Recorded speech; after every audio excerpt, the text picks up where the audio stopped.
अस्सलाम वालेकुम my dear viewers, कैसे हैं आप।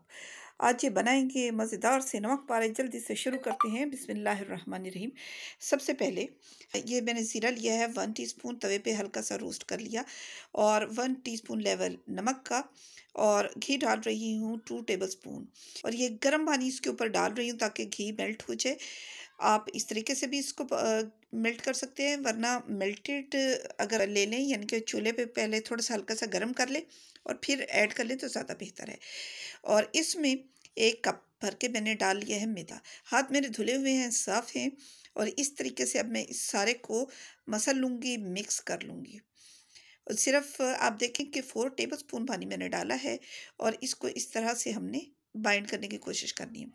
अब ये मैंने आधा कप पानी लिया है, थोड़ा थोड़ा करके इसमें यूँ समझे छींटा लगा के, और इसको गूंथ रही हूँ। इसको टाइट डो गूंथनी है, पतला नहीं होना चाहिए। अच्छा, यहाँ ये बताती चलो, यहाँ पे थोड़ी सी मेहनत लगेगी आपकी। आप इसको यूँ गूंथ के और इसको रख दीजिएगा थोड़ी सी देर, फिर ये थोड़ा ढीला हो जाएगा, ठीक हो जाएगा पकाने के लिए ना। आपने इसको ज़्यादा देर नहीं रखनी, पानी ज़्यादा नहीं इसके अंदर ऐड करना, क्योंकि अगर ज़्यादा पानी ऐड करेंगे फिर ये चिपचिपा हो जाएगा और अच्छे नहीं बनेंगे नमक पारे। इसके बाद मैंने ये शेल्फ साफ़ है, इसके ऊपर मैंने इसकी पतली सी रोटी बनानी है, बहुत मोटी नहीं होनी चाहिए। ये पिज़्ज़ा कटर है, मैंने इसकी मदद से काट लिया। अगर आपके पास ये ना हो तो आप छुरी की मदद से भी इसको काट सकते हैं। ये देखें, मैंने इस तरह छुरी ले ली और इससे ये कटिंग कर रही हूँ आपके दिखाने के लिए। इस तरीके से पहले इस तरह सीधी सीधी लाइन लगाते जाए। अब आपकी मर्ज़ी है, चौकोर में करें, त्रिकोण में करें, जैसा आपका ये दिल चाह रहा है।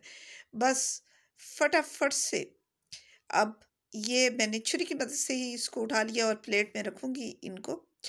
और दूसरी तरफ मैं कढ़ाई भी साथ ही रख देती हूँ गरम होने के लिए। ये मैंने घी में ही फ्राई किए ताकि खस्ता बने।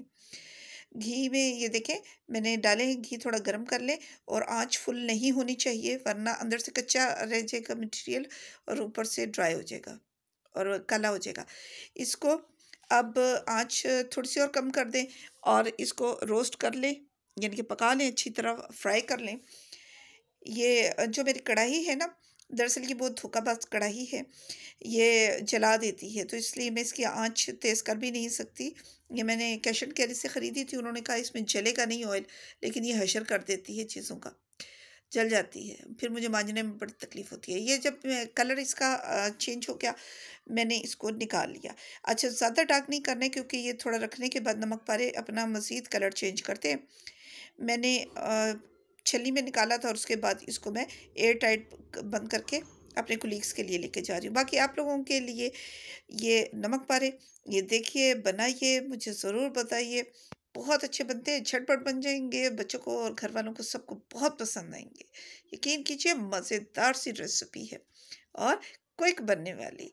चाय के साथ इंजॉय कीजिए, और मेरे चैनल को लाइक, सब्सक्राइब और दूसरों के साथ शेयर करना तो भूलिए कहीं मत। इजाज़त दीजिए। अल्लाह हाफ़िज़।